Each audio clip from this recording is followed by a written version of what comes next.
రక్షణ రక్షణ అనే ఒక అంశాన్ని గురించి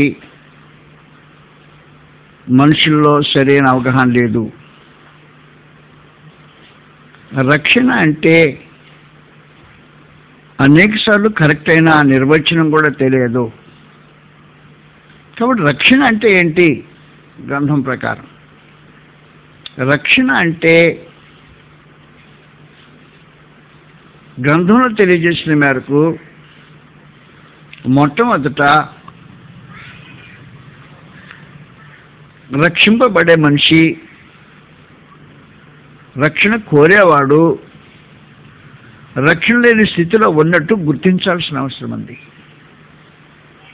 తాను రక్షణ లేని స్థితి గుర్తించకుండా రక్షణ యొక్క అవసరతను గుర్తించలేడు. రక్షణ యొక్క అవసరతను గుర్తించకుండా రక్షించబడే మార్గంలోనికి ప్రవేశించలేడు. రక్షణ మార్గాన్ని అన్వేషించలేడు. కాబట్టి రక్షణ మార్గాన్ని అన్వేషించడానికి మొట్టమొదట మనుషునికి నశించిన స్థితి ఏంటో తేటగా తెలియాల్సిన అవసరం ఉంది. నశించిన స్థితి తెలియకుండా రక్షణ యొక్క అవసరత కానీ, రక్షణ యొక్క విలువ కానీ, రక్షణలో ఉండే కృపా విధానం కానీ గ్రహించడానికి అవకాశం ఉంది.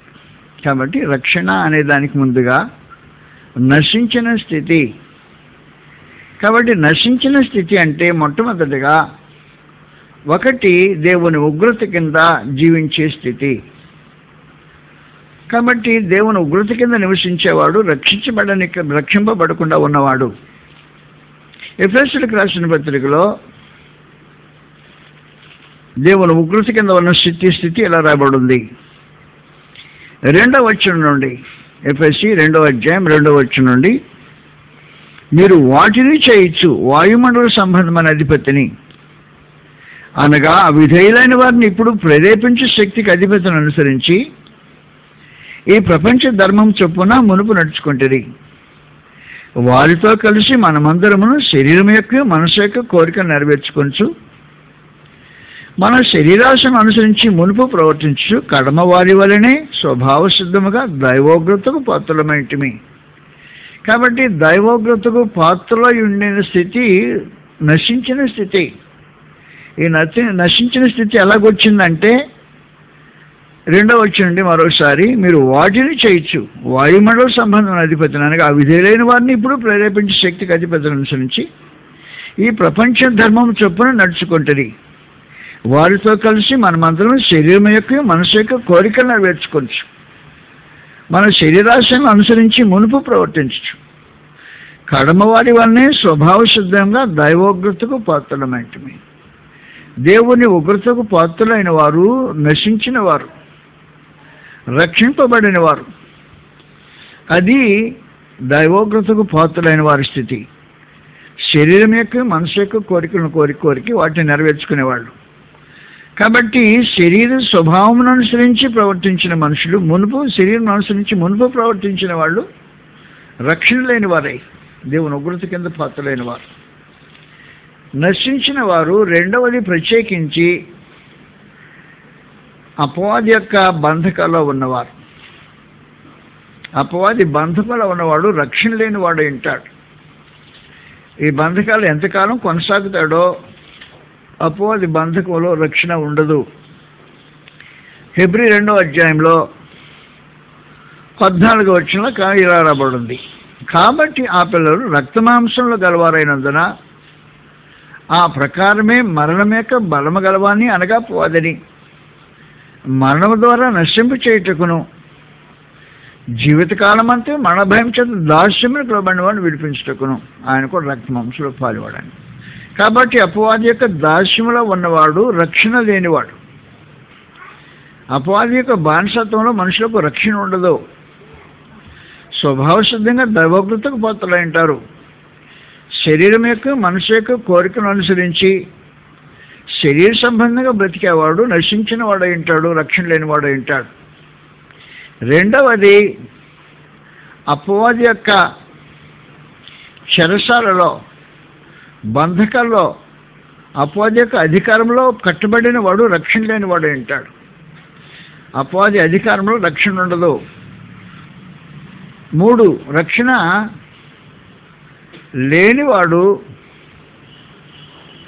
తన మనస్సాక్షి దోషారోపణకు లోనైన వాడై, ఈ మనస్సాక్షి యొక్క దోషారోపణ విముక్తి పొందలేని వాడై అతన్ని వేధిస్తూ మనస్సాక్షి దోషారోపణ చేస్తున్న మనుషుడు రక్షణ అనుభవం లేనివాడై ఉంటాడు. 4 రక్షణ లేనివాడు మరణం యొక్క భయం కింద దాస్యముకు లోబడి ఉంటాడు. కాబట్టి నశించిన వాడు మరణ భయం కింద దాస్యముకు లోబడి ఉంటాడు. నశించిన వాడు అపవాది యొక్క అంధకార సంబంధం అధికారంలో ఉంటాడు. నశించిన వాడు శరీరం యొక్క మనసు యొక్క కోరికను అనుసరించి జీవితం కొనసాగించుకుంటుంటాడు. నశించిన వాడు దేవుని యొక్క ఉగ్రత కింద లోబడి ఉంటాడు. కాబట్టి రక్షించబడటం అంటే దేవుని యొక్క ఉగ్రతను తప్పించబడటం. దేవుని యొక్క ఉగ్రతను తప్పించబడటం అంటే అపవాది యొక్క చెరసాలోంచి విడిపించబడటం. 3వది మనస్సాక్షి యొక్క దోషారోపణ నుంచి విడిపించబడటం. 4వది మరణం యొక్క భయం నుండి తొలగించబడటం. రక్షించబడిన ఒక జీవిత ఒక అనుభవం అలాగుంటుంది. కాబట్టి ఇవన్నీ ఏమీ లేకుండా రక్షణ అనే మాట అర్థరహితమైన సమాచారం అంటది. దేవుని ఉగ్రతుడిని తప్పించడానికి, రక్షించబడటానికి నరుడు చేయగలిగిన ఏ ప్రక్రియ లేదు. ఏ పని చేసి నరుడు తనంతటి తాను దేవుని ఉగ్రతను తప్పించుకోవడానికి అవకాశం లేదు.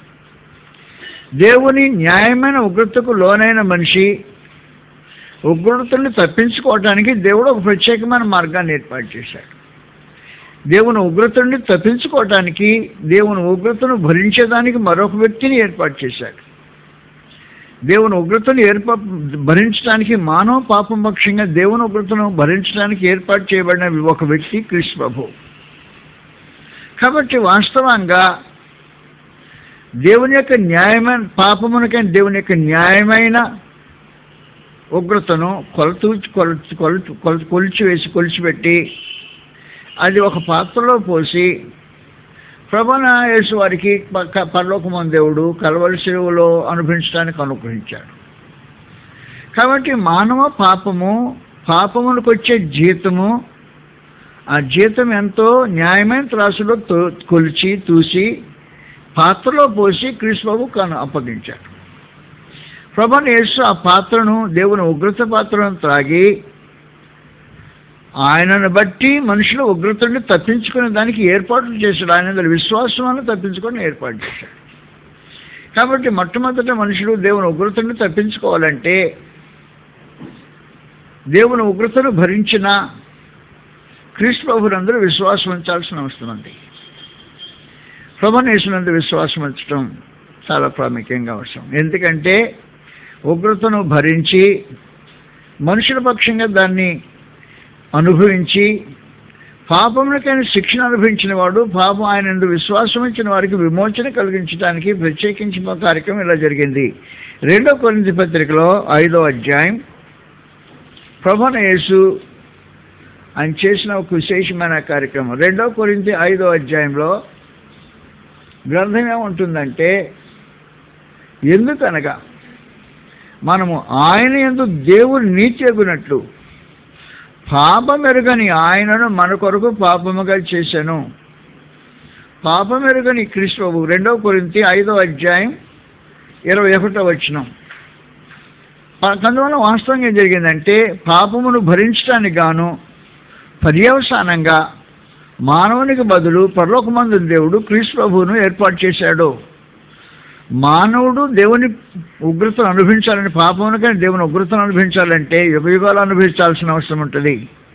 అందువలన ప్రభువైన యేసే దాన్ని అనుభవించితే మానవ పక్షంగా ప్రభువైన యేసు మానవ పాపమును భరించి ఉగ్రతను అనుభవించిన రోజున కేవలము కల్వరి శిలువలో 6 గంటలు మాత్రమే,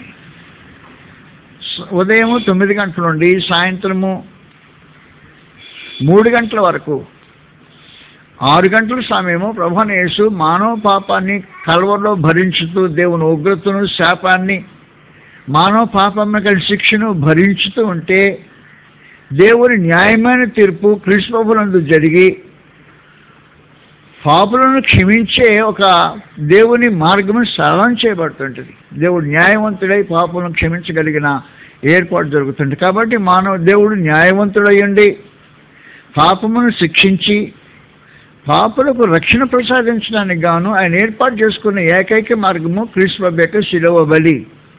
ఆ శిలువ బలి వలన దేవుడు తన న్యాయవంతుడయ్యండి పాపమును న్యాయంగా శిక్షించి పాపులకు చట్టబద్ధంగా క్షమాభిక్ష పెట్టేదానికి ఆయన ఏర్పాట్లు చేశాడు. అందువలన ఈ మానవుని పాపము ఎవడైనా భరించాలి. ఆ మానవ పాపం భరించడానికి ఒకే సమర్థుడు ప్రభువైన యేసు. కాబట్టి ప్రభువైన యేసు పరిశుద్ధుడు, నిర్దోషి, నిష్కళంకముడు, పాపంలో చేరుకున్న ప్రత్యేకంగా బ్రతికిన వాడు. పాపములకే శిక్ష అనుభవించితే పాపుల యొక్క శిక్షను ఆయన అనుభవించినప్పుడు పాపం లేని ఆయన పాపంగా చేయబడి పాపముగా శిక్ష అనుభవించినప్పుడు పాపి విమోచించబడటానికి దేవుని న్యాయమైన మార్గం ఏర్పాటు చేయబడింది. కాబట్టి వాస్తవానికి ప్రభువైన యేసు రోమీయులకు రాసిన పత్రిక మనుషులకు శిక్షా విధి తొలగించడానికి గాను చేసిన దేవుని యొక్క ఏర్పాటు ఇలాగుంది. కాబట్టి ఇప్పుడు రోమా 8:1 కాబట్టి ఇప్పుడు క్రీస్తు యేసునందు వారికి ఏ శిక్ష విధి లేదు. క్రీస్తు యేసునందు జీవమిచ్చు ఆత్మ యొక్క నియమము పాపమరణముల నియమం నుండి నన్ను విడిపించినట్లనగా ధర్మశాస్త్రం దేన్ని చేయజాడకపోయాను దానిని దేవుడు చేశాను. శరీరమును అనుసరింపక ఆత్మను అనుసరించి నడుచుకుని మనయందు ధర్మశాస్త్ర సంబంధమైన నీతి విధి నెరవేర్చబడవలని పాప పరిహారం నిమిత్తము దేవుడు తన సొంత కుమారుని పాప శరీరాకారంతో పంపి ఆయన శరీరమందు పాపమునకు శిక్ష విధించను. దేవుడు చేసిన అద్భుతమైన కార్యక్రమం ఇది. కాబట్టి పాప పరిహారం నిమిత్తం మనుషుల యొక్క పాపాన్ని పరిహరించడానికి పరలోకమందు దేవుడు ఏం చేశాడు? ఆయన పాప పరిహారం నిమిత్తం దేవుడు తన సొంత కుమారుని పాప శరీరాకారంతో పంపి ఆయన శరీరంలో పాపమునకు శిక్ష విధించాను. కాబట్టి పాపమును శిక్ష విధింపబడిన కల్వరి శిలువలో. కాబట్టి నరుడు దేవుని ఉగ్రతను తప్పించుకోగోరిన వాడు తన పాపమునకు శిక్ష విధింపబడిన క్రీస్తు ప్రభు శిలువ దగ్గర చెంత చేరి ఆయన ఆశ్రయించి ఆయన యందు విశ్వాసం ఉంచితే అప్పుడు రోమీయులకు రాసిన పత్రిక 9వ అధ్యాయంలో 5వ అధ్యాయంలో రాబడింది. రోమీయులకు 5వ అధ్యాయం 9వ వచనంలో ఉగ్రత నుండి తప్పించబడే దేవుని మార్గము తేటగా ఇలా తెలియజేయబడింది. రోమీయులకు 5వ అధ్యాయం 9వ వచనంలో ఏమంటున్నాడంటే ఇప్పుడు ఆయన రక్తం వల్ల నీతిమంతులుగా తీర్చబడి అనేసాడు. కాబట్టి క్రీస్తు ప్రభు రక్తాన్ని ఆశ్రయించడం అనేది దేవుని ఉగ్రతను తప్పించుకునే బలి చేయవలసిన మొదటి కార్యక్రమం అయింది. రక్షించబడాలంటే రక్షణ ప్రసాదించిన క్రీస్తు ప్రభు శిలువ దగ్గరకు వచ్చి ఆ శిలువ రక్తంను ఆశ్రయించిన వాడు రక్షించబడటానికి దేవుని ఉగ్రతను తప్పించబడటానికి మార్గం ఏర్పడుతుంది. కాబట్టి 9వ వచనం కాబట్టి ఆయన రక్తం వల్ల ఇప్పుడు నీతిమంతులుగా తీర్చబడి మరింత నిశ్చయముగా ఆయన ద్వారా ఉగ్రత నుండి రక్షించబడతాం. కాబట్టి రక్షణ దేవుని ఉగ్రత నుండి రక్షించబడటం, క్రీస్తు ప్రభు ద్వారా దేవుని ఉగ్రత నుండి రక్షించబడతాం. రక్షించబడేవాడు క్రీస్తు ప్రభు శిలువ రక్తం వలన రక్షించబడతాడు. ఆయన యందు విశ్వాసం ద్వారా రక్షించబడటానికి మార్గం ఉంటుంది. కాబట్టి క్రీస్తు ప్రభు శిలువను ఆశ్రయించిన వాడు రక్షించబడేదానికి మార్గం సరళమైనది. క్రీస్తు ప్రభు శిలువను ఆశ్రయించిన మనిషి ఏం చేయాలి? వాస్తవానికి క్రీస్తు ప్రభుని శిలువను ఆశ్రయించిన వాడు ఏం చేయాలంటే మారు మనసు పొందాలి. క్రీస్తు ప్రభు శిలువను ఆశ్రయించిన వాడు మారు మనసు పొందటం ఎలాగో గ్రంథం ఇలా తెలియజేస్తుంది. 2 కొరింథీ 5వ అధ్యాయంలో 14వ వచనం ఏమందంటే క్రీస్తు ప్రేమ మమ్మను బలవంతం చేయించినది. ఎలాగనగా అందరి కొరకు ఒకడు మృతి పొందును కనుక అందరూ మృతి పొందరనియు జీవించేవారు ఇక మీద తమ కొరకు కాక తమ నిమిత్తము మృతి పొంది తిరిగి లేచిన వాని కొరకే జీవించుటకు ఆయన అందరి కొరకు మృతి పొందని నిశ్చయించుకొనుచున్నాం. కాబట్టి మన కొరకు మృతి పొందిన అందరి కొరకు ఒకడు మృతి పొందిన కనుక అందరూ మృతి పొందరని జీవించేవారు ఇక మీద తమ కొరకు కాకుండా తమ నిమిత్తం వృద్ధి పొంది తిరిగి లేచిన వాని కొరకు జీవించడానికి ప్రభువుని యేసునందు విశ్వాసం ఉంచాలి. కాబట్టి ప్రభువుని యేసునందు విశ్వాసం ఉంచడం అంటే అయ్యా నా కొరకు చనిపోయావు, కాబట్టి ఇక నేను జీవించేది ఇక నేను కాదు, నేను నా కొరకు చనిపోయి నీకోసం నేను జీవిస్తాను అనే ఒక విశ్వాసంతో ప్రభునైన యేసు దగ్గరికి రావాల్సిన అలాంటి విశ్వాసం కావాలి రక్షించబడటానికి. అందుకని యేసు ప్రభుని నేను కూడా విశ్వసించాను అంటే అది రక్షణ కలుగు చేయదు. రక్షణ కలుగు చేసే విశ్వాసము క్రీస్తు ప్రభు శిలువ రక్తమందలి విశ్వాసం. ఆ శిలువ రక్తమందలి విశ్వసించిన వాడు చనిపోయిన వారి కోసం నేను ఇక మీద నా కోసం నేను బ్రతుకుని నేను నీ కోసం బ్రతుకుతాను అని క్రీస్తు ప్రభు కొరకు బ్రతికే విశ్వాసం కలిగిన విశ్వాసము మనుషుని రక్షిస్తుంది.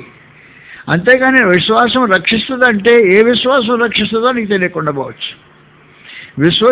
రక్షింపని విశ్వాసాలు ఉన్నాయి. ఉదాహరణకి రక్షింపని విశ్వాసం ఎలాంటిదంటే యోహాను సువార్త 3వ అధ్యాయంలో ఉండే విశ్వాసం రక్షించదు. యోహాను సువార్త 3వ అధ్యాయంలో ఒక విశ్వాసి ఉన్నాడు. ఆ విశ్వాసి నికోదేము, యూదుల అధికారి, పరిసయ్యుడు, బోధకుడు, వృద్ధుడు, అన్ని అనుభవాలు కలిగిన మనిషి. కానీ యూదుల అధికారి నికోదేము యొక్క విశ్వాసం అతను రక్షించనేరదు, అది వచ్చిన గొడవ. కాబట్టి ఆ విశ్వాసంతో దేవుని క్రీస్తు సమ్మకానికి వచ్చి యూదుల అధికారి నికోదేము అని పరిసయ్యుడు ఒకడు ఉండెను. అతడు రాత్రి ఆయన ఎద్దుకు వచ్చి, బోధకుడా, నీవు దేవుని యొద్ద నుండి వచ్చిన బోధకుడు అని మేము ఎరుగుదుము. దేవుడు అతని తోడయింటేనే కానీ నీవు చేయించిన సూచికలు ఎవడని చేయనేని అతనితో చెప్పాను. అందుకు యేసు అతనితో, ఒకడు కొత్తగా జన్మించితేనే కానీ అతని దేవుని రాజ్యంలో దేవుని రాజ్యం చూడలేని నిశ్చయంగా చెప్తున్నాను. షాక్ అయిపోయింది నికోదేముకు. అయ్యా, నేను విశ్వాసం ఉంచాను, నీ దగ్గరకు వచ్చాను. మా పరిసయ్యులు, మా సన్నిహితులైన వాళ్ళు నీ యందు విశ్వాసం ఉంచకూడదని, విశ్వాసం ఉంచిన వాడిని వెలివేయాలని తీర్మానం చేసుకుంటే ఆ తీర్మానం ఎలాగొన్నా నేను మాత్రం విశ్వసించి నీ దగ్గరకు వచ్చేసాను. నువ్వు పరలోకం నుంచి వచ్చిన వాడిని నేను నమ్ముతున్నా, నువ్వు మెస్సియావని నేను నమ్ముతున్నా.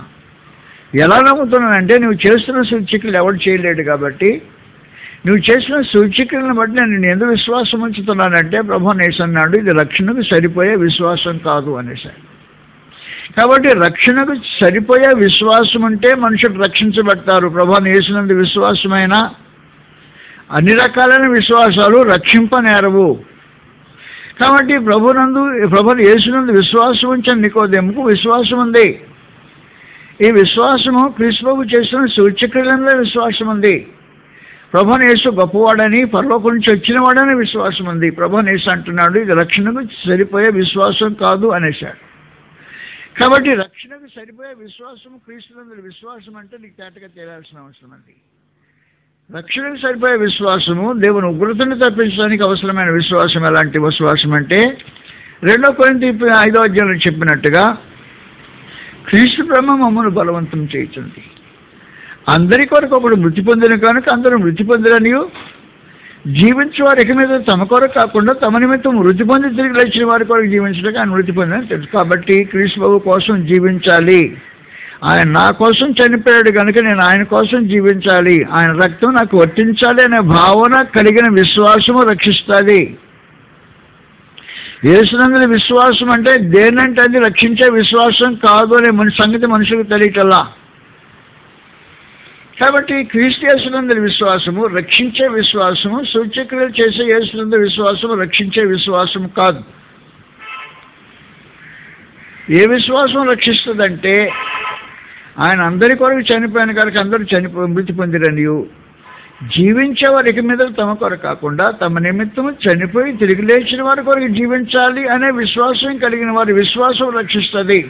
అది రక్షించే విశ్వాసం. అలాంటి విశ్వాసం లేకుండా రక్షణ కలగదు. కాబట్టి దేవుని ఉగ్రతను తప్పించుకోవడానికి మనుషులు ఏం చేయాలంటే ఆయన కొరకు బ్రతుకుతాము అని, నా కోసం చనిపోయిన నా ప్రభు కోసం నేను జీవిస్తాను ఇక మీదట అనే విశ్వాసం కలిగిన వాడి విశ్వాసం రక్షిస్తుంది.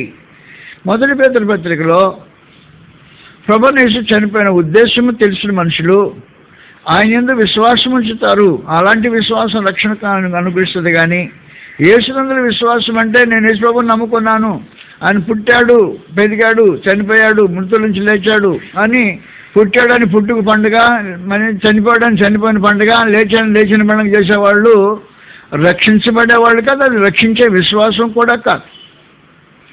రక్షించే విశ్వాసము అందరి కొరకు ఆయన మృతి పొందాడు కనుక మృతి పొందాడు. జీవించే వారికి మీద తమ కొరకు క్రీస్తు ప్రభు కోసం నేను బ్రతుకుతాను అనే విశ్వాసము రక్షిస్తాలి.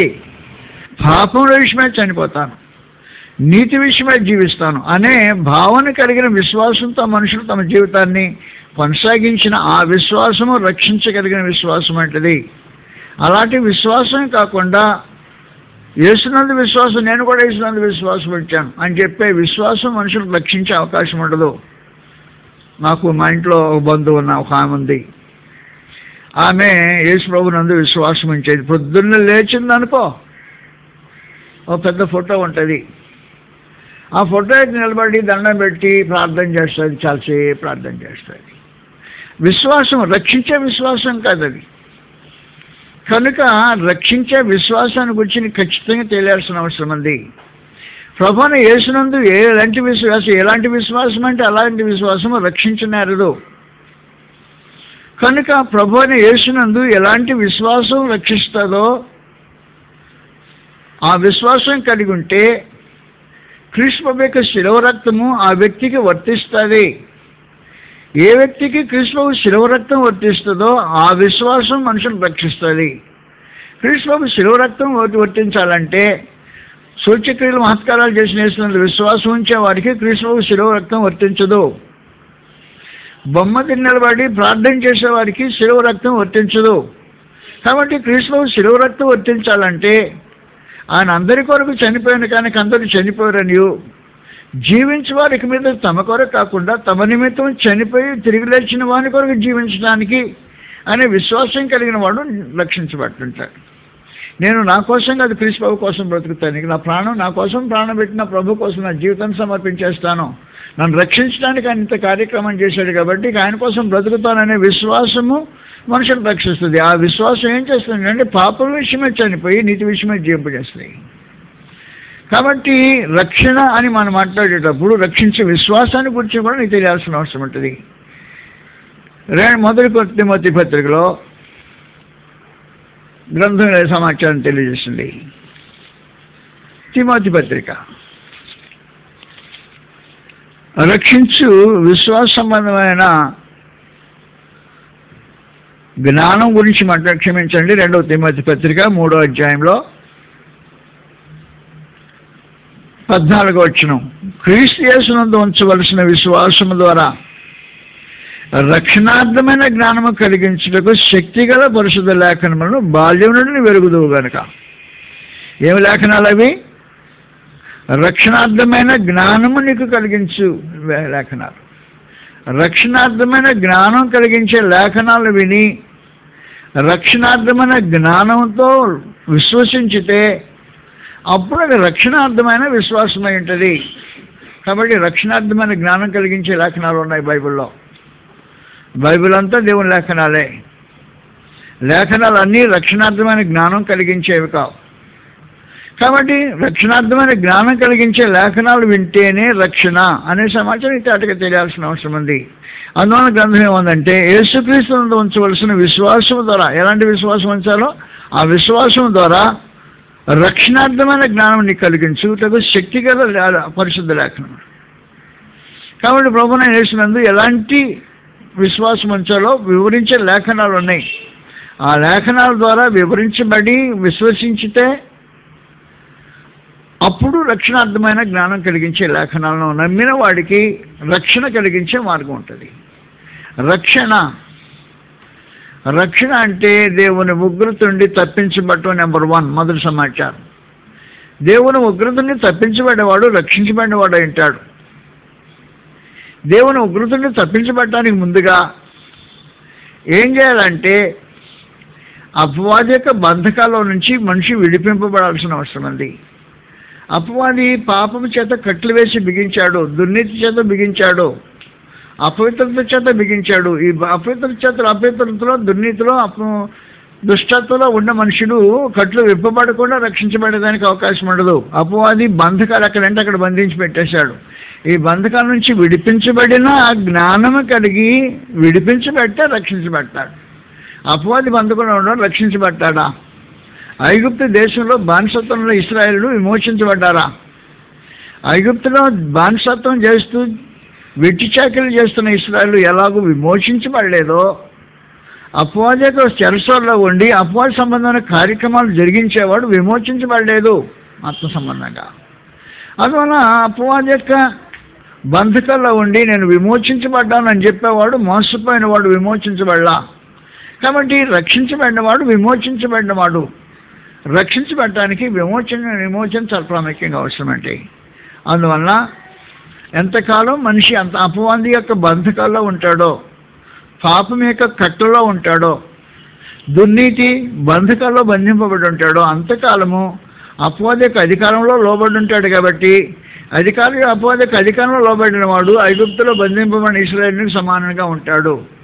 ఐగుప్తులో నుంచి విడిపించబడి ఎర్ర సముద్రం దాటి బయటకు వచ్చేస్తే అపవాది యొక్క ఐగుప్తు రాజు యొక్క అధికారం దాటి బయటకు వచ్చిన వాడు ఇశ్రాయేలుడు ఎలాగూ ఐగుప్తు నుంచి విడిపించబడిన వాడో, అంధకార సంబంధం అధికారము పాపపు కట్టు నుంచి విడిపించబడి బయటకు వచ్చిన వాడు రక్షించబడిన వాడు అంటాడు. అలా కాకుండా రక్షణ అనేది ఊరక మిథ్య. నువ్వు రక్షించబడ్డావు బ్రదర్, రక్షించబడ్డాను అంటే ఏం పడ్డాడు ఈయనేం పడ్డాడు అని అడిగినాడు, ఏం పడ్డాడు చెప్పి తెలియదు, చెప్పినాడికి ఏం పడ్డాడో తెలియదు.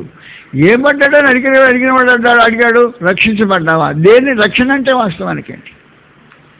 అందువల్ల మొట్టమొదటి రక్షణ అంటే దేవుని గుర్తుండి తప్పించబడటం అనే ఒక విశేషమైన సంగతి గ్రంథంలో చూచాం. ఈ రక్షించబడటానికి క్రీస్తు ప్రభు శిలువ రక్తం అవసరమైందని చూచాం. ఆ శిలువ రక్తం నీకు అవసరం అవ్వాలంటే ఆయన కోసం బ్రతికే వాడి కోసం శిలువ రక్తం కార్చబడిందని సమాచారం చూచాం. యేసుప్రభు నా కోసం, యేసుప్రభు నా కోసం చచ్చిపోయాడనే వాడి కోసం ఏం జరగదు. యేసుప్రభు నీ కోసం చనిపోతే ఆయన కోసం నేను బ్రతుకుతాను అనే భావన కలిగిన వాడి కొరకు ఆయన రక్తం వర్తిస్తుంది. అందువల్ల రక్షణ గురించిన సందేశం తేటగా తెలియాల్సిన అవసరం ఉంటుంది. రెండో విశేషమైన సంగతి ఇప్పుడు మాట్లాడుతున్నా. అంధకార సంబంధం అధికారం నుంచి విడిపించబడాలి రక్షించబడటానికి. కాబట్టి కొలొస్సీయులకు రాసిన పత్రిక 1వ అధ్యాయం 13వ వచనంలో ఆయన మనలను అంధకార సంబంధమైన అధికారం నుండి విమోచించి, అంధకార సంబంధం అధికారం అంటే సాతాను యొక్క పెత్తనంలో నుంచి విమోచించి, సాతాను జరిగించే పెత్తనం వలన మనుషులు పాపం చేస్తారు, పాప బంధకాల నుంచి విమోచించి, అంధకార సంబంధం అధికారంలో ఉన్నాడు సకల దుర్నీతిలో ఉంటాడు, సకల దుర్నీతి నుంచి విమోచింపబడి. కాబట్టి దుర్నీతిలో ఉన్నవాడు రక్షించబడినవాడు కాదు, పాపంలో ఉన్నవాడు రక్షించబడినవాడు కాదు, పాపపు అలవాటులో కట్టుబడి మిగిలిన రక్షించబడినవాడు. కాబట్టి పాపపు అలవాటులో నుంచి సమస్త దుర్నీతి నుంచి విడిపించబడి బయటకు వచ్చినవాడు. అందువల్ల వాస్తవంగా ఏం జరిగిందంటే మరొకసారి చెప్తున్నా, ఐగుప్తులో నుంచి విడిపించబడటానికి యూదులకు పర్మిషన్ అనుకరించబడింది. ఐగుప్తీయులందరూ సమాధులు చేసుకుంటూ ఉన్నారు, సమాధుల దొడ్లో బిజీగా. ప్రతి కుటుంబానికి ఒక శవం కాబట్టి సమాధుల దొడ్లో బిజీగా ఉన్నారు. వాళ్ళు సమాధుల దొడ్లో బిజీగా ఉన్నప్పుడు ఇశ్రాయేలీయులు ఐగుప్తులో నుంచి రామ్సేస్ నుంచి బయలుదేరి మెల్లంగా దాటుకుంటూ వస్తున్నారు. దాటుకుంటూ వస్తుంటే ఏమన్నారంటే వాళ్ళు వెళ్ళిపోతున్నారు, వెళ్ళిపోకూడదు, మళ్ళీ తిరిగి బంధించి రావాలి అన్నాడు. అంటే ఎంతకాలము ఐగుప్తు అధికారపు చరిచర్యలో ఉంటాడో, అంటే ఆ భూభాగంలో ఎంతకాలం అయితే ఉంటాడో అంతకాలం మళ్ళీ తిరిగి వెనక లాక్కు పడే అవకాశం ఉంటుంది. అందువల్ల తిరిగి మన సైన్యాన్ని మేము పంపించడం జరిగేసింది. సైన్యం పోయి తిరిగి తెచ్చింది అనుకో, విమోచించబడదు అన్నమాటే. అందువలన ఆ సైన్య పద్దులో నుంచి ఐగుప్తు అధికారపు ఏరియా నుంచి బయటకు వచ్చినప్పుడే వారి ఇశ్రాయేలు నిజంగా రక్షించబడిన. అలాగనే అంధకార సంబంధం అధికారం నుంచి పూర్తిగా బయటకు వచ్చిన వాడు రక్షించబడినవాడు ఉంటాడు. అంధకార సంబంధం అధికారం నుంచి రక్షించబడటానికి ప్రభువును యేసు ఏం చేశాడు అంటే మనందరికీ తెలిసినట్టుగా గ్రంథంలో ఎలా రాబడింది. లూకా సువార్త 11వ అధ్యాయంలో అంధకార సంబంధం అధికారం నుంచి బయటకు వచ్చిన వారి సమాచారం ఇది. లూకా సువార్త 11వ అధ్యాయంలో ప్రభువును యేసు సమాచారం తెలియజేశారు. 11వ అధ్యాయం 21వ వచనం. లూకా సువార్త 11వ అధ్యాయం 21వ వచనం. బలవంతుడు ఆయుధములు ధరించుకొని తన ఆవరణను కాచుకొని ఉన్నప్పుడు అతని సొత్తు భద్రముగా ఉండును. అయితే అతని కంటే బలవంతుడైన ఒకడు అతని పైబడి జయించినప్పుడు అతడు నమ్ముకున్న ఆయుధములంటే లాగివేసుకొని అతని ఆస్తిని పంచిపెట్టును అని చెప్పేశాడు. ఉదాహరణగా చూపించాడు. బలవంతుడు అపవాది తన ఆయుధం ధరించుకొని తన చెరసాల్లో ఉన్న బందీ గృహంలో ఉన్న ఖైదీలను భద్రంగా కాపాడుకుంటున్నాడు. అపవాదిక ఖైదీలను అపవాది ఆయుధం ధరించుకొని గేట్ చుట్టూ కాపలాగా తిరుగుతున్నాడు. ఎవడు బయటకు వెళ్ళడానికి లేదు. అపవాది అనుమతి లేకుండా ఎవడు లోపలికి రావడానికి అనుమతి లేని పరిస్థితులు. ఎవడు విడిపిస్తాడు, ఎవడు విడిపించలేడు. ఎలాగ విడిపించబడతాడు, ఎలాగ విడిపడు. కాబట్టి విడిపించబడిన వాడు రక్షించబడ్డాడు. విడుదల చేయకుండా వీడు రక్షించబడడానికి అవకాశం లేదు. కాబట్టి అలాగూ బంధకంలో మగ్గిపోతున్నారు, రక్షణ లేని స్థితిలో ఉన్నారు. అంతలోకి ఇంకొక బలవంతుడు వచ్చాడు. ఇద్దరు బలవంతుడి కంటే ఇంకొక బలవంతుడు వచ్చాడు. బలవంతుడు వచ్చి అబ్బాయి నన్ను వాళ్ళ మీద నాకు ఇంట్రెస్ట్ ఉంది, విడిపించే అన్నాడు. విడిపించిన ఏవాడు నేనేవాడిని, నేను బలవంతుడు, నేను ఆజ్ఞాపిస్తుంది, నీ ఆజ్ఞను కుదరవు, నీకు నాకు తెలుసుకుందాం ముందు పద అన్నాడు. ఎవరెవరు తెలుసుకోవాలి? ఈ బలవంతుడు ఆ బలవంతుడు ఇద్దరు తెలుసుకొని ఎవడు బలవంతుడు నిర్ణయం చేసుకోవాలి. ఇప్పుడు ఎవడు బంధిస్తాడో, ఈ బలవంతుడు ఆ బలవంతుని బంధించడానికి ఇప్పుడు ఆలోచన చేస్తున్నాడు. ఆ బలవంతుడు బంధింపబడ్డాడు అనుకో ఎవరిని విమోచించలేడు. అందువల్ల ఆ బలవంతుని బంధించడానికి వీడు ప్రయత్నం చేసేటప్పుడు ప్రభునేసు బలవంతుడై పాపరహితుడై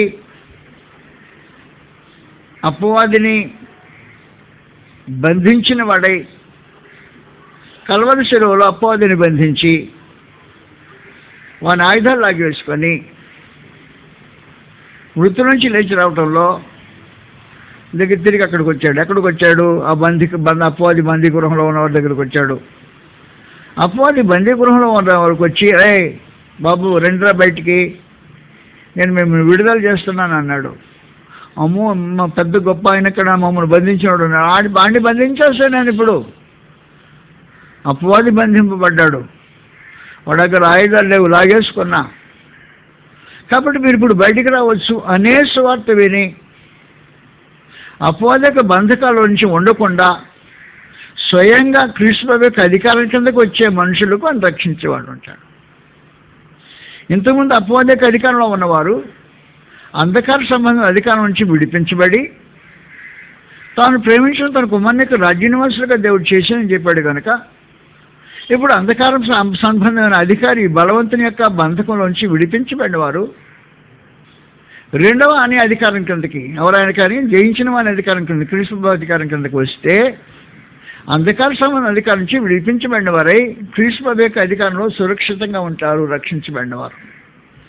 అందువలన క్రీస్తు యొక్క అధికారాన్ని అంగీకరించి అపవాది యొక్క బంధకాల నుంచి విడిపించబడిన వారు రక్షించబడిన వారు అంటారు.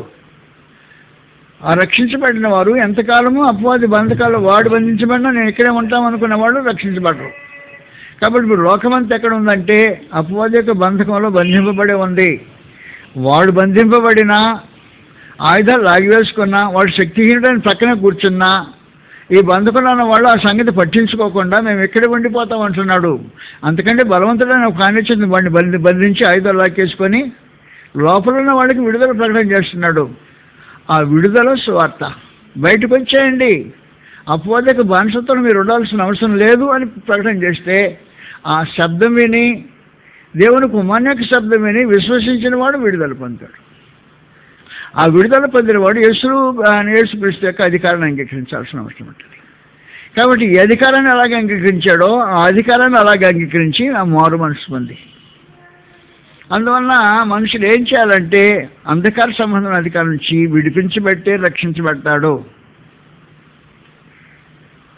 దేవుని ఉగ్రత నుండి తప్పించబట్టే రక్షించబడతాడు. కాబట్టి మొట్టమొదట క్రీస్తు యొక్క బలిని అంగీకరించేవాడు దేవుని ఉగ్రత నుండి తప్పించబడతాడు. ఆ తర్వాత క్రీస్తు యొక్క రాజరికాన్ని అంగీకరించేవాడు అపవాది యొక్క బంధకాల నుంచి తప్పించబడతాడు. రక్షణ అనే మాట తెలియకుండా రక్షించబడ్డామని ఆలోచించేసేవాళ్ళు అనేక మంది ఉంటారు. ఆ రూపంగా రక్షించబడేదానికి అవకాశం ఉండదు. నువ్వు రక్షణ స్వార్థ విన్నావా? రక్షణ స్వార్థ వినకుండా రక్షించబడేదానికి అవకాశం ఉండదే. రక్షణ స్వార్థ ఉగ్రత నుండి తప్పించబడిన వార్త, క్రీస్తు ప్రభు మన కొరకు చనిపోయాడు అనే వార్త, దేవుని ఉగ్రత క్రీస్తు ప్రభు నందు ఆయన శిలువ మరణం దాటిపోయిందనే వార్త, ఆ వార్త విన్నవాడు క్రీస్తు ప్రభుని ఆయన కోసం జీవించాలని బయటికి రావాలి. క్రీస్తు ప్రభు కొరకు జీవించాలని నీవు నిజంగా విశ్వసించావా? మొట్టమొదట అంధకార సంబంధం అధికారం నుంచి విడుదల పొందడానికి విశ్వసించావా? రెండవదిగా యేసు ప్రభువునందు విశ్వాసం ఉంచామన్నాం. విశ్వాసము అర్ధరహితమైన విశ్వాసం. అలాంటి విశ్వాసం రక్షించిన అర్థం. రక్షించే విశ్వాసము క్రీస్తు ప్రభు శిలువ రక్తమందు విశ్వాసం ఉంచి ఆయన కొరకు జీవిస్తామనే విశ్వాసం కలిగిన వాళ్ళు. రెండవదిగా అపవాది పూర్తిగా ఓడింపబడ్డాడు, బంధింపబడ్డాడు. వాడి బంధకాల్లో ఉండాల్సిన అవసరం లేదు. కాబట్టి ఇక పాప జీవితంలో జీవించవలసిన అవసరం లేదు. నీతిగా జీవిస్తాను, క్రీస్తు యొక్క అధికారంలో జీవిస్తానని విశ్వాసం కలిగిన వాడు రక్షించబడతాడు. అది రక్షణకు సంబంధించిన విశ్వాసం. ఇలాంటి రక్షణ సందేశం మన మనుషుల మధ్యలో ప్రకటించబడట్లేదు. రక్షించబడ్డావు బ్రదర్, రక్షించబడ్డావు అంటాడు. యేసుని ప్రభువుని ఒప్పుకో, రక్షించబడ్డావు అనేసి ఇక్కడే రక్షించబడ్డావు అని చెప్తుంటాడు. అర్ధరహితమైన సమాచారం. అక్కడే ఉన్న కాడే రక్షించబడేదానికి అవకాశం ఉండదు. అబద్ధం అది.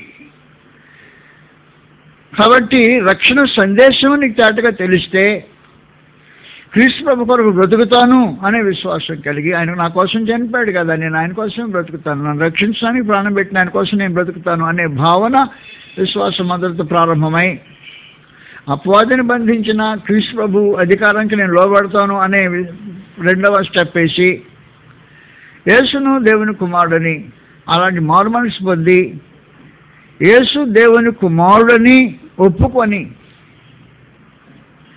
యేసు దేవుని కుమారుడిని ఒప్పుకోవటానికి ఉన్న ఒకే ఒక కారణం ఏమంటే ఆయన నా జీవితం యజమాని, అధికారి. ఆయన అధికారం కిందే బ్రతుకుతాను, నా సొంత ఇష్ట ప్రకారం జీవితం కొనసాగించను, నేను ఎవరి మాట విన్న ప్రభా యేసు మాట తప్ప అనే భావన, తీర్మానం కలిగి యేసును దేవుని కుమారుడిని ఒప్పుకొని అప్పుడు పాపక్షమాపణ మీద బాప్తిసం పొందితే రక్షణ కలుగుతుంది. పాపాలు క్షమించబడతాయి. దేవుని ఉగ్రత నుండి తప్పించబడతాడు. అపవాదిక బంధకం నుంచి విడిపించబడి పాపపు సంఖ్యల నుంచి వదిలించబడిన వాడై బయటకు వచ్చేస్తాడు, రక్షించబడిన వాడై అంటాడు. కాబట్టి రక్షణ అనేది నోటి మంటలతో వచ్చే కార్యక్రమం కాదని, విశ్వాసము క్రియారూపంగా జరిగించే ప్రక్రియ అయి ఉంటుంది. అందువల్ల రక్షణ అని మనం మాట్లాడినప్పుడు ఏం మాట్లాడుతుంటామంటే దేవుని ఉగ్రతుడిని తప్పించబడటం గురించి మాట్లాడతాం. రెండు, అపవాదిక అధికారం నుంచి విడిపించబడిన సంగతి మాట్లాడతాం. అంటే పాపపు సంఖ్యల నుండి బంధకాల నుంచి విడిపించబడిన సంగతి గురించి మాట్లాడతాం. మూడు, దాస్యంలో లేకుండా విడిపించే స్వతంత్రులైన దాని గురించి మాట్లాడతాం. నాలుగు, ప్రత్యేకించి రక్షణ అనేది మన భయం నుండి కూడా విడిపించబడే ఒక విశేషమైన కార్యక్రమం. హెబ్రీ 2వ అధ్యాయం మరోసారి చదువుతాం. హెబ్రీ 2వ అధ్యాయం 14వ వచనంలో ప్రభువైన యేసు రక్షణ ప్రసాదించడానికి అవతరించిన ప్రభువైన యేసు రక్తమాంసంలో పాలువాని వాడు ఏం చేస్తానికి వచ్చాడని సమాచారం రాబడింది. కాబట్టి ఆ పిల్లలు రక్తమాంసంలో గలవారైనందున ఆ ప్రకారమే మరణం యొక్క బలము గలవారిని, అనగా అపవాది అది ముందు వాడిని తొలగించేస్తాడు. అపవాది యొక్క మరణం యొక్క బలము గలవనగా అనగా అపవాదిని మరణము ద్వారా నశింపచేయుటకును అపవాది నశింపచేయబడ్డాడు. కాబట్టి అపవాది బంధకం నుంచి విడిపించడం రక్షించబడ్డారు. నెక్స్ట్ పాయింట్ జాగ్రత్త గుర్తుడు, మరణ భయం చేత దాస్యముకు లోబడిన వారిని విడిపించుటకును ఆయన కూడా రక్తమాంసంలో పాలువాడాయను. కాబట్టి క్రీస్తు రక్తమాంసంలో పాలువాడైంది. మూడో విశేషమైన సంగతి, మరణము యొక్క భయం, మరణ భయం చేత దాస్యముకు లోబడినవారు. మరణ భయము చేత దాస్యముకు లోబడిన వారిని విడిపించుటకు, మరణ భయం నుంచి దేవుడు క్రీస్తు ప్రభు మనుషులను తొలగించడానికి, మరణము భీతుల రాజు వాస్తవానికి. భీతుల రాజు అంటే భయపెట్టేవాడికి రాజు మరణం. అంటే వాస్తవానికి సమాచారం, పాము ఇక్కడికి వచ్చిందనుకో భయపడుతుంది కాసేపు, సింహం వచ్చిందనుకో భయపడుతుంది కాసేపు, కానీ దానికి కూడా భయం ఉంటుంది. దానికి సింహానికి భయం ఉంటుంది, పాముకు భయం ఉంటుంది. పాము చంపేస్తాను భయం ఉంటుంది, సింహాన్ని పట్టేస్తాను భయం ఉంటుంది. కాబట్టి భయము, దానికి కూడా భయం పుట్టించే దానికి రాజు, భీతుల రాజు మరణం. ఆ మరణపు మరణం యొక్క మరణం నుంచి విడిపించబడటానికి, మరణ భయం నుంచి తొలగించబడటం, రక్షించబడటం అనే సమాచారం. కాబట్టి రక్షించబడిన వాడు నాలుగవదిగా మరణ భయం నుండి విడిపించబడినవాడు, రక్షించబడినవాడు. మొట్టమొదట దేవుని ఉగ్రత నుండి తప్పించబడినవాడు. రెండవది అపవాది యొక్క అధికారం నుంచి విడిపించబడినవాడు. మూడవది మనస్సాక్షి యొక్క దోషారోపణ నుంచి విడుదల చేయబడినవాడు. నాలుగవది మరణం యొక్క భయం నుంచి తప్పించబడినవాడు. రక్షణ మనస్సాక్షి యొక్క దోషారోపణ నుంచి మనుషుని విడిపిస్తుంది. రక్షించబడిన వాడు మనస్సాక్షి దోషారోపణ లేకుండా విడిపించబడినవాడు అంటాడు. పాపం ఏం చేస్తుంటే మనస్సాక్షి చేత దోషారోపణ చేపిస్తున్నది. ఆ దోషారోపణ నుంచి రక్షణ అవసరం మనుషులకి. మనస్సాక్షి దోషారోపణ రక్షణ లేదంటే, రక్షించబడలేదంటే, విడిపించబడలేదంటే నిరంతరం మనుషుడు పాపపు భీతి చేత కుములుతూ ఉంటాడు. పాపపు భీతి చేత కుములుతూ ఉండేవాడు మనస్సాక్షి దోషారోపణ నుంచి రక్షించబడవలసిన అవసరం ఉంది. ఈ మరణం యొక్క మనస్సాక్షి దోషారోపణ నుంచి రక్షించబడటానికి క్రీస్తు రక్తం మాత్రమే సహాయం చేస్తుంది. క్రీస్తు రక్తం మనస్సాక్షికి దోషారోపణ. కాబట్టి హెబ్రీ 9వ అధ్యాయం 14వ వచనంలో నిత్యుడగు ఆత్మ ద్వారా దేవునికి తను తాను నిర్దోషినిగా అర్పించుకున్న క్రీస్తు రక్తము నిర్జీవ క్రియలను విడిచి జీవము గల దేవుని సేవించినట్లు మీ మనస్సాక్షిని ఎంతో ఎక్కువగా శుద్ధీకరించును. మనస్సాక్షి శుద్ధీకరణ రక్షణకు రుజువుగా ఉంటుంది. నీ మనస్సాక్షి శుద్ధీకరించబడితే రక్షణకు రుజువుగా ఉంటుంది. మనస్సాక్షికి దోషాపరుని విడిపించబడటం అనేది రక్షించబడిన వాడి జీవిత అనుభవం ఉంటుంది. రక్షించబడిన వాడు మనస్సాక్షికి దోషాపరుని విడిపించబడినవాడు అంటాడు.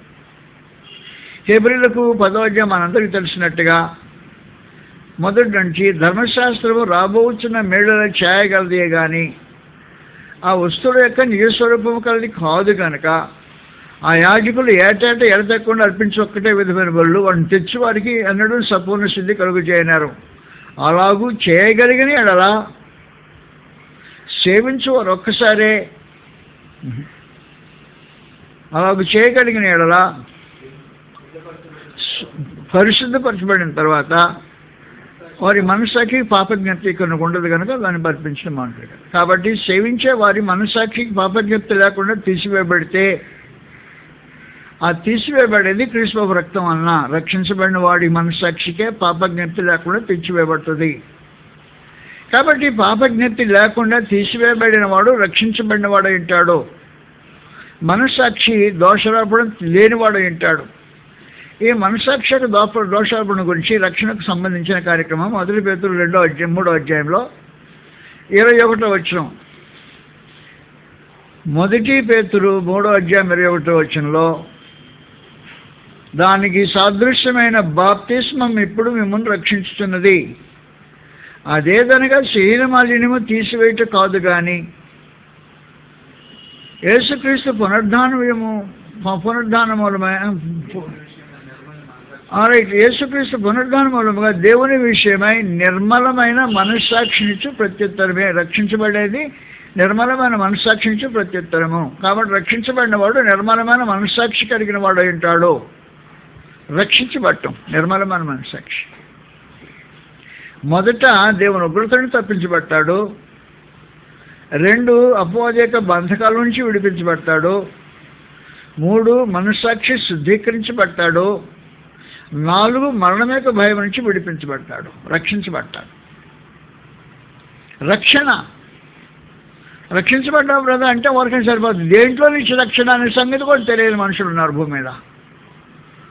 మరణం యొక్క బలం నుండి విడిపించబడటం, రక్షించబడటం అనేది సంబంధించిన కార్యక్రమం. అది మరణ భయం చేత దాస్యమునకు లోబడిన వాడిని విడిపించుటకు ఆయన కూడా రక్తమాంసంలో పాలివాడు. రక్షించబడిన వాడు మరలా చెప్తున్నా దేవుని ఉగ్రత నుండి తప్పించబడతాడు. అది క్రీస్తు రక్తం అన్న ఆయన నా కోసం చనిపోయాడు, ఆయన కోసం నేను బ్రతుకుతాననే భావం చేత అలాంటి విశ్వాసం కలిగిన వాడు దేవుని యొక్క ఉగ్రత నుంచి రక్షించబడతాడు.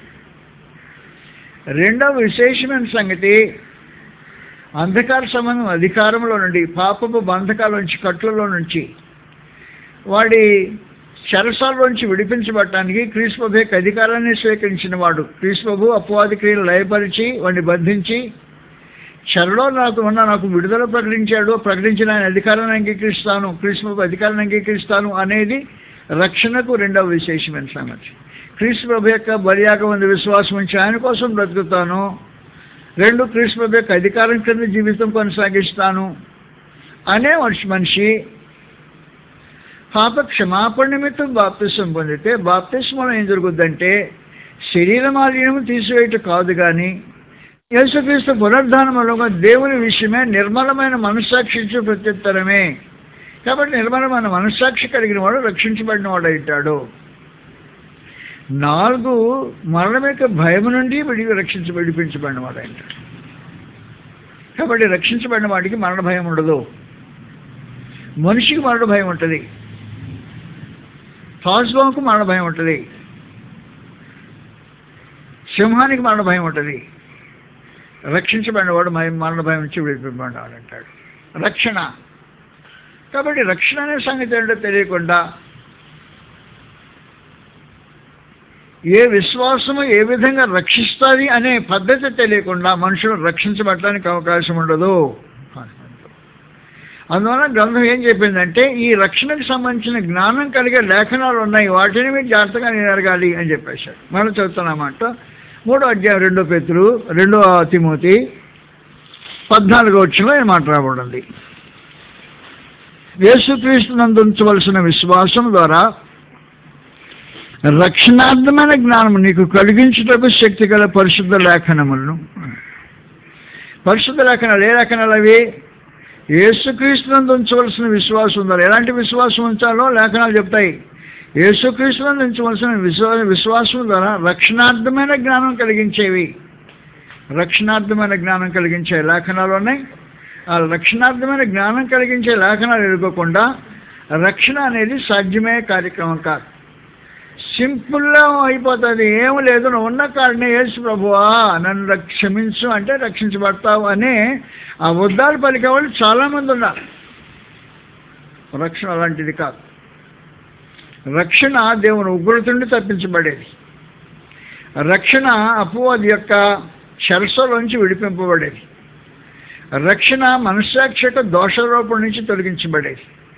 రక్షణ మరణ భయం నుండి విడిపించబడేది. రక్షణకు సంబంధించిన కార్యక్రమం అంటే దీనికి సంబంధించి రక్షణార్థమైన జ్ఞానం కలిగించే లేఖనాలు ఉన్నాయి. ఆ లేఖనాలు తెలుసుకొని వాటికి విధేయత చూపించిన వాడు రక్షించబడతాడు. అంతేకాని నువ్వు ఎక్కడుంటే అక్కడే ఉండు, యేసుబాబా నా హృదయంలోకి రా రక్షించు అంటే, పాపాలు క్షమించమంటే రక్షించబడతాడు అనే మాటలు అబద్ధంతో కూడినవి ఉంటాయి. అవి కాదు. అది రక్షణార్థమైన జ్ఞానం కలిగించే పరిశుద్ధ లేఖనాలు చెప్పే సందేశం కాదు. రక్షణార్థమైన జ్ఞానము కలిగించుటకు ఉంచవలసిన పరిశుద్ధ లేఖనాలు ఉన్నాయి. అవి ఎరగాల్సిన అవసరం ఉంది రక్షించబడేవాడు. కాబట్టి రక్షణ అంటే మళ్ళా చెప్తున్నా, దేవుని ఉగ్రత నుండి తప్పించబడటం. రక్షణ అంటే అపవాదిక శరసాల్లో నుంచి విడిపించబడటం. రక్షణ అంటే మనస్సాక్షి యొక్క దోషారోపణ నుంచి పవిత్రపరచబడటం. రక్షణ అంటే మరణ భయం నుండి తొలగించబడటం. దీనికి సంబంధించిన లేఖనాలు ఉన్నాయి. దానికి హృదయపూర్వకంగా లోబడిన వాడు రక్షించబడతాడు. అందువల్ల రోమీలకు రాసిన పత్రిక 6వ అధ్యాయంలో మాట్లాడబడున్నాయి. రోమీలకు 6వ అధ్యాయం 16వ వచనం నుండి, లోబడుటకు దేనికి మిమ్మల్ని మీరు దాసులకు అప్పగించుకుందరో అది చావు నిమిత్తము పాపమునికే కానీ నీతి నిమిత్తము విధేయతకే కానీ దేనికి లోబడుదరో దానికి దాసులని మీరు అడగరా. మీరు పాపమునకు దాసులైంటిరి. ఏ ఉపదేశ క్రమమునకు మీరు అప్పగింపబడతారో దానికి హృదయపూర్వకంగా లోబడిన వారై పాపం నుంచి విడుదల పొంది నీతికి దాసులైతిరి. కాబట్టి పాపం నుంచి విడుదల, నీతికి దాస్యం అనేది రక్షణ.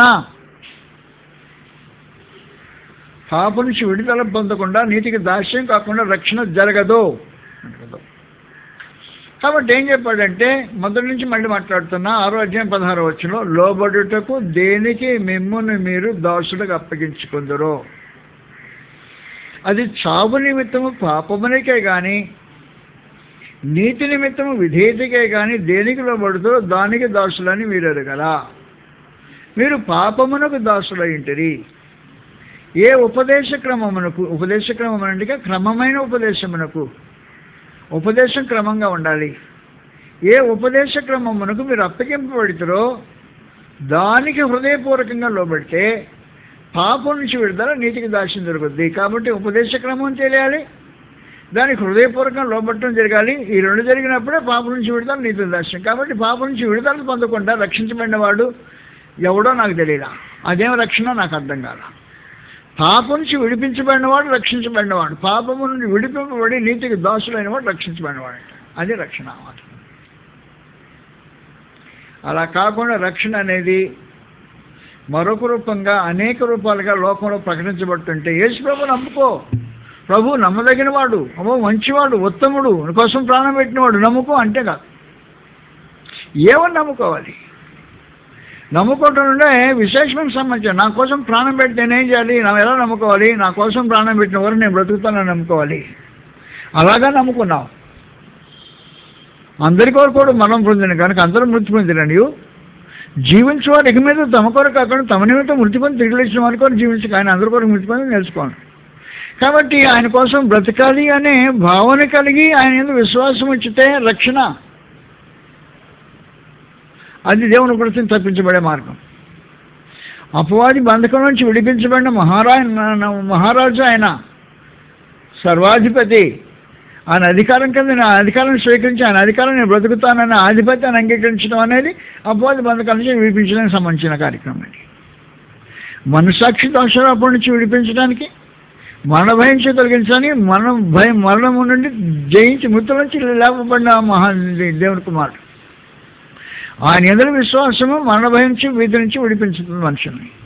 మనసాక్షి దోషారోపణ తొలగించబడడానికి ఆయన రక్తం చేత కడగబడాల్సిన అవసరం ఉంది. ఆ రక్తంతో కడగబడాలంటే క్రీస్తు ప్రభువులోనికి బాప్తిసం పొందవలసిన అవసరం ఉంది. అందువల్ల ఇవన్నీ ప్రక్రియలు జరగకుండా రక్షణ అనేది సాధ్యం కాదు. రక్షించబడిన వాడు ఈ కార్యక్రమం జరిగితే రక్షించబడిన వాడై, పాపాలు క్షమించబడిన వాడై, దేవుని కృతులు తొలగించబడిన వాడై, అంధకార సంబంధం అధికారం నుంచి విడిపించబడిన వాడై, మనసాక్షి దోషారోపణ నుంచి తొలగించబడిన వాడై, మరణ భయం నుంచి విడిపించబడిన వాడై ఉంటాడు. అలాంటి వ్యక్తి రక్షించబడిన వాడై ఉంటాడు. అలా పొందితే రక్షణ, లేకపోతే రక్షణ కాదు.